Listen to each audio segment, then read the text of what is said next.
जळगाव जिल्ह्यातील महाराष्ट्र मध्य प्रदेश सीमेवरील चोपडा तालुक्याजवळील उंबरटी गावात पोलिसांनी मध्यरात्री मोठी कारवाई करत अवैध शस्त्र निर्मितीच्या रॅकेटवर मोठा घाव घातला आहे। जळगाव, धुळे आणि नाशिक या 3 जिल्ह्यांच्या पोलिसांनी संयुक्तपणे आंतरराज्य कोम्बिंग ऑपरेशन राबवत गावात धडक कारवाई केली। या ऑपरेशनमध्ये बेकायदेशीर शस्त्रे, दारुगोळा आणि 32 वाहनांसह मोठा शस्त्रसाठा जप्त करण्यात आला असून 12 संशयितांना ताब्यात घेण्यात आले आहे। या विशेष मोहिमेत 400हून अधिक पोलीस अधिकारी आणि कर्मचारी तसेच 20 शासकीय वाहनांचा ताफा सहभागी झाला होता। फरार आरोपींचा शोध घेणे, अवैध शस्त्र निर्मिती आणि शस्त्र तस्करीचे समूळ उच्चाटन करणे हा या मोहिमेचा मुख्य उद्देश असल्याची माहिती पोलिसांनी दिली आहे।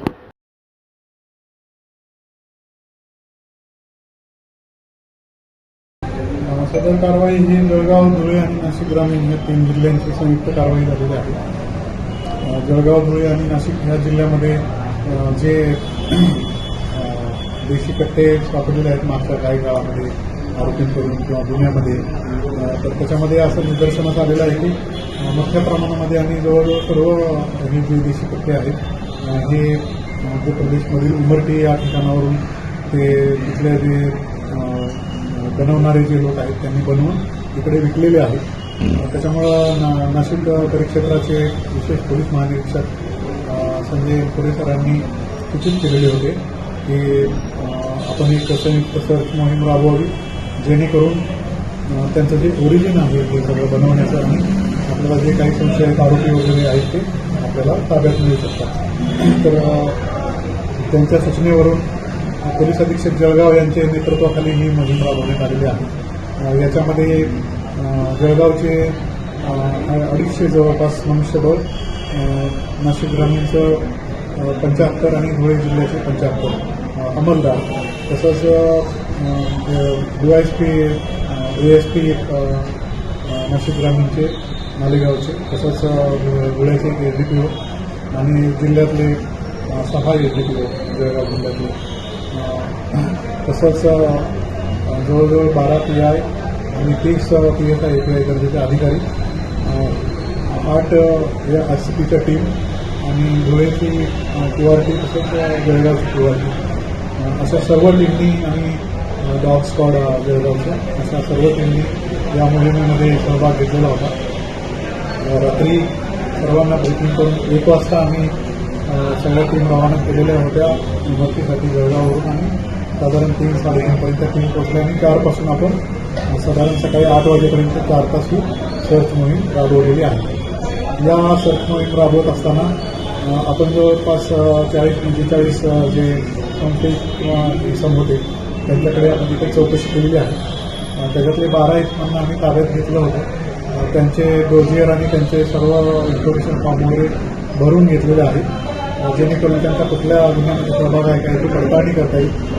त्याचप्रमाणे ही कारवाई करत असताना आम्ही कॉर्डनिंग केलेलं होतं संपूर्ण गावाला। तर आपल्या चोपडा ग्रामीण पोलीस स्टेशनच्या हद्दीमध्ये सदर जे कॉर्डनिंग केलेले होते आपण आपले RCPचे, त्यांना 2 इसम पळताना मिळून आलेले आहे। त्याच्याकडे दोघांकडे पण एक देशी कट्टा मिळालेला आहे, एक राऊंड मिळालेला आहे। त्यांना परत नेऊन आपण तिकडे परत घराचे सर्च पण त्यांच्या घेतला आहे। जवळपास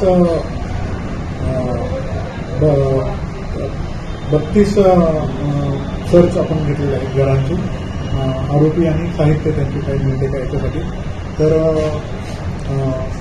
त्याच्यामध्ये 27 संशयित आणि रेकॉर्डवरचे जे गुन्हेगार आहेत तिथले त्यांचे घरांचे सुद्धा आपण जिओ टॅगिंग केलेलं आहे, जेणेकरून गुगल मॅपवरून त्यांच्या घरांचे अंदाज येऊ शकते आणि आपल्या टीमला पुन्हा त्यांना तपासता येऊ शकतं। त्याच्यासाठी याच्यासोबतच जे साहित्य आहे ते बनवण्याचं मोठ्या प्रमाणामध्ये आम्हाला मिळून आलेलं आहे। त्याच्यामध्ये जे साचे आहेत पिस्टल बनवण्याचे, तसंच इतर जे साहित्य आहे लोखंडी साहित्य आणि ते घासण्यासाठी जे त्याचे जे उपकरणं लागतात ते सर्व आपल्याला तिथं मिळून आलेलं आहे। अशा प्रकारे ही कारवाई झालेली आहे। आता एकूण किती आरोपी ताब्यात घेतले? आरोपी आपण 45 आरोपी चेक केले होते, 12 आरोपी आपण ताब्यात घेतले होते। त्यांचे इन्फॉर्मेशन फॉर्म भरून त्यांना म्हणजे त्यांचं डोजियर वगैरे तयार करून त्यांना आपण सोडलेलं आहे आणि 2 आरोपीकडे आपल्याला आपल्या हद्दीमध्ये वेपन मिळाल्यामुळे त्या दोघांना आपण ताब्यात घेतलं. त्यांच्यावर दोघांवर पण गुन्हा दाखल करण्याची प्रक्रिया सुरू आहे. म्हणजे त्यांच्याकडे प्रत्येकी एक गावठी कट्टा सापडला. दोघांकडे एक गावठी कट्टा सापडले, एक ग्राउंड सापडले. सर, जिल्ह्यातलं सर्वात मोठा सर्च ऑपरेशन म्हणता येईल काय?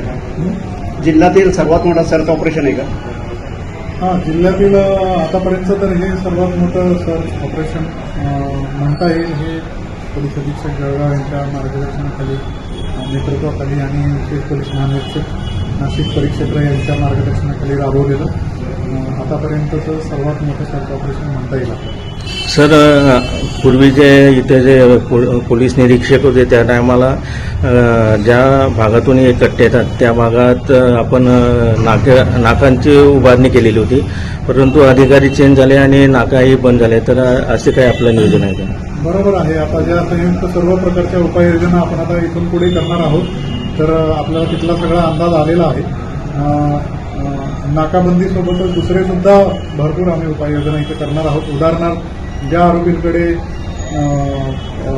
हे वेपन सापडतात त्या आरोपींकडून आता सखोल माहिती आमच्याकडे गुन्हेगारांचे रेकॉर्ड आता तयार झालेलं असल्यामुळं कुठल्या गुन्हेगाराकडून याच्यातले त्यांनी हे वेपन घेतलेलं याची सुद्धा सखोल माहिती मिळू शकते. आणि जे रस्ते आहेत तिकडून येणारे त्याच्यावर सुद्धा आता वारंवार सरप्राईज नाकाबंदी लावून अचानक चेक केलं जाणार आहे, जेणेकरून त्यांना कुठलाही अंदाज येणार नाही की पोलीस कुठल्या वेळेला कारवाई करतील. धन्यवाद.